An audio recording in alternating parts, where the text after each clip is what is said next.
Hello friends, my first arrival of 2025 is here, and it has me on nostalgia overload. People underestimate the power of nostalgia. It is a rare card from the 1980s. They do exist. So stick around and check it out. I'm not leaving. Hello friends, I am John and I am the 3D 80s kid.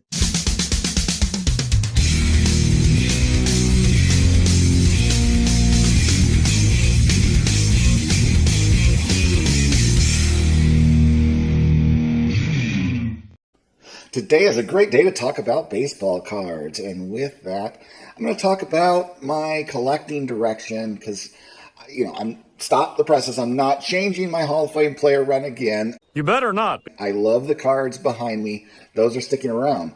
But what is happening is that with the banner year I had in 2024, with all of these great pickups, the more economical options are sparse, and they're going to be few and far between as far as adding to that run. I'm going to be opportunistic with still picking off some of those missing pieces as they pop up, because there's quite a few options that are going to cost still really close to the cost of grading. And when those become available on auction, that's the time to pounce on those things.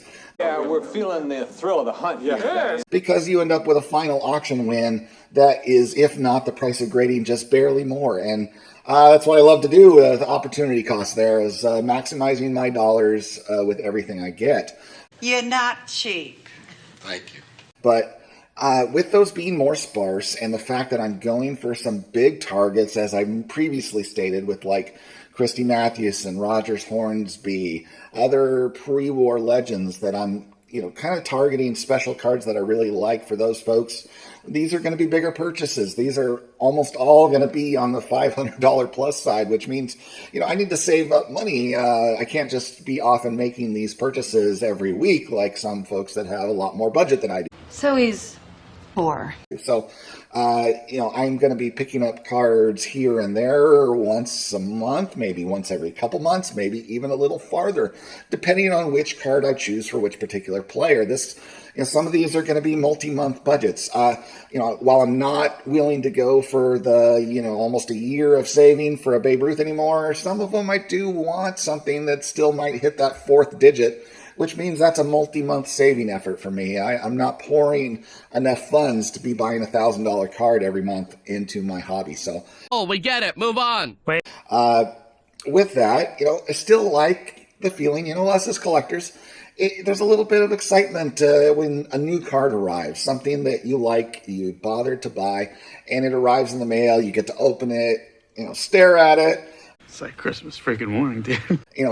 With me, I intentionally do it where I plug every hole in my entire run so that when I buy a new card, I organize everything by year and set chronologically. And so it forces me, when I get a new card, that I have to shift everything by one. And that gets me looking at every single card that I have to shift again. So, it's a way to force me to then look at my cards and enjoy them as I'm doing that process every time. You're weird, sir. And I like for new things to arrive. It is fun. And this new pickup has me pondering if I need a new side project that's going to result in some cheap things I can occasionally get to scratch the itch of a new card coming in. So, and I'm seriously considering it. So this is actually going to make me shift into the realm of being a player collector. No! God, please, no! No! No!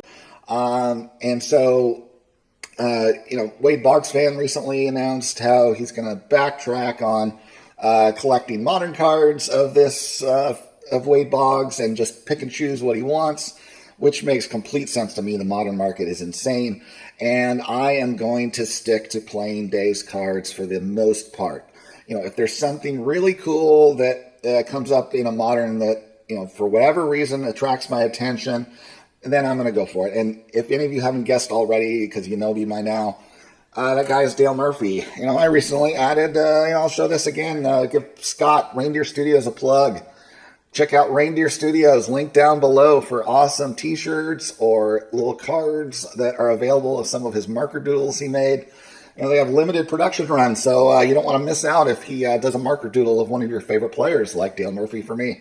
So, as far as the player collection goes, I came out of my childhood collection with 93 unique Dale Murphy cards of him in a Braves uniform. I refused to collect anything with Phillies or Rockies at the time. I'm sensing bitterness. And I think I might resume that collection. I'm not even going to be looking for them graded. I think I'm going to add more sheets to this cheapo binder and just keep putting unique cards of Dale Murphy here. I'm not willing to go for the expensive ones like I've seen already, that he has a 1979 Hostess card that is somewhat rare, and that looks like it would be at least over $100 to even get one raw. And other option, there's a few other really rare items that are going to end up bidding triple digits. I want this to be something where I can pick up some cards for $1 or a few bucks. Generally, I'm looking for these to be dollar bin type items, just to get something new going. And why not make it be Dale Murphy? Yeah, why not? He's my childhood hero, and of course that leads into what my recent pickup was with a rare card. So I was not aware of the existence of this set at all. And I don't know if somebody made a video on it recently. If you did, I'm sorry, I've forgotten and I can't give you a shout out. You suck. But I know when I was doing a quick search, just pondering in my head, what about adding like a Dale Murphy autograph card? Something I don't have is anything autographed by Dale Murphy. I was doing a search on eBay, and as I was scrolling through, I came across a set that I did not know existed, that the moment I saw it, I knew I had to have one of these. So I started researching, and turns out that they made a test set of stickers for the Sports Illustrated posters from, I believe the run of those things started like in the 70s, but they were really big in the 80s, of just a white border with the player's name at the top, the logo of the team in the top right of posters for the wall. And this is the Dale Murphy poster that I had on my wall from at least, I would say, 6th grade through the end of high school. I'm not sure exactly what year these were produced, but that would have lined up closely to what the year is listed as these poster test stickers, which SGC and PSA both have them listed as 1986. And they have them listed as 1986 Sports Illustrated poster test stickers is the official labeling of that set for them. Beckett has graded some, and they call them 1987 MarketCom. Sports Illustrated is all they, and then they say 1987 MarketCom, Sports Illustrated. MarketCom was the company that actually produced the posters, so I'm guessing they also produced these stickers. But they are a rare item from the 80s. Most of the players in this set have a total graded population of around 40 to 50. Who knows how many survived? There is a Michael Jordan. This is a multi-sport, so there are some baseball, football, basketball. Not sure if there's hockey or not, but there is a Michael Jordan that was made of this set, and it has been graded by the 3 major grading companies a total of 258 times, which to me, that's probably going to be a number that's close to the total survived count of those, because people, want to maximize their Michael Jordan dollars, and any of these Michael Jordans sell for multi-$1,000s because of the rarity of these compared to most of his items from that era. And so who knows how many of the ones where there's 40 to 50 graded actually survived, how many of them experienced the mom threw them away because they were in the box of not necessarily as valuable cards. And people would have pulled away Michael Jordan items, even back then, as don't possibly throw these away type items. So, who knows what the total population is now. One thing I did notice with the population report is that as of the end of 2022, my particular Dale Murphy, there was only 14 of them graded by the end of 2022. And now, 2 years later, there are 44 of them. So, the population could rise quite a bit. Nobody knows what the future holds, my friend. And you never know. But let's go ahead. Now that I've rambled on and on, here we go. This is my pickup in a Beckett 9.5 gem mint of this Dale Murphy poster design. Now, if you look closely, the brilliant folks at Beckett have listed him as Dale Murray. What the hell? And I believe it might be the case where it appears on every slab that way because there are 3 of them they have graded. And the Pop Report lists him as Dale Murray. So this is not going to stay in this holder. I cannot tolerate it saying Dale Murray for the long term. So it is going to be sent to my friends at SGC to match what I've got going on. They do grade things up to postcard size for the standard grading fee, so it's not going to be any kind of extra fee for this slightly oversized item. And, it doesn't obviously fit in my holders behind me, so it'll be a permanent fixture on the desk behind this camera here that you've seen when I do my hand modeling. So I think I like it better that way.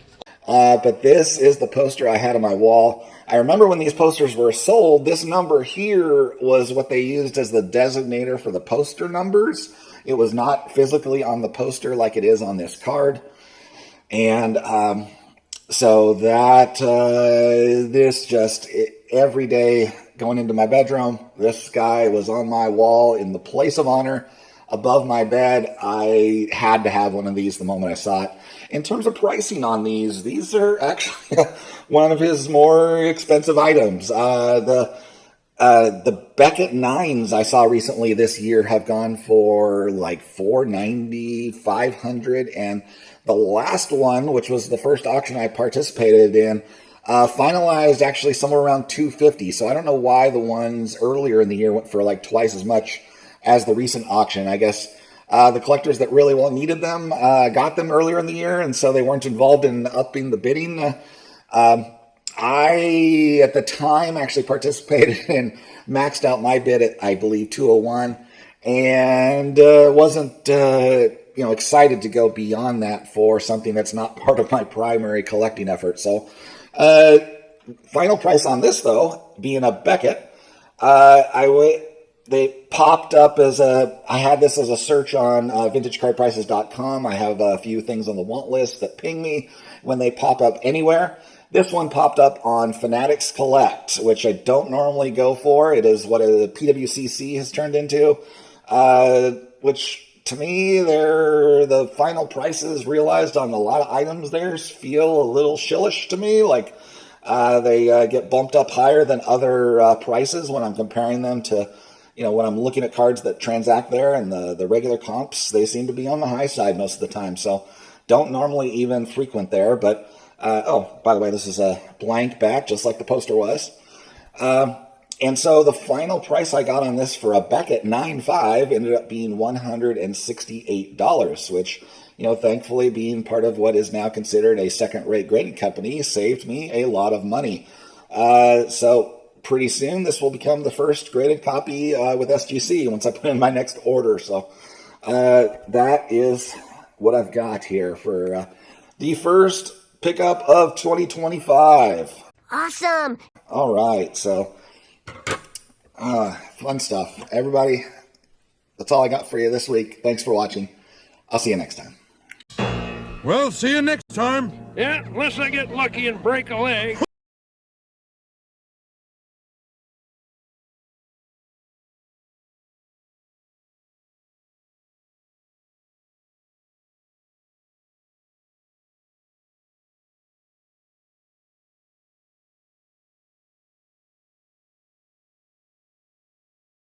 No, don't be stupid.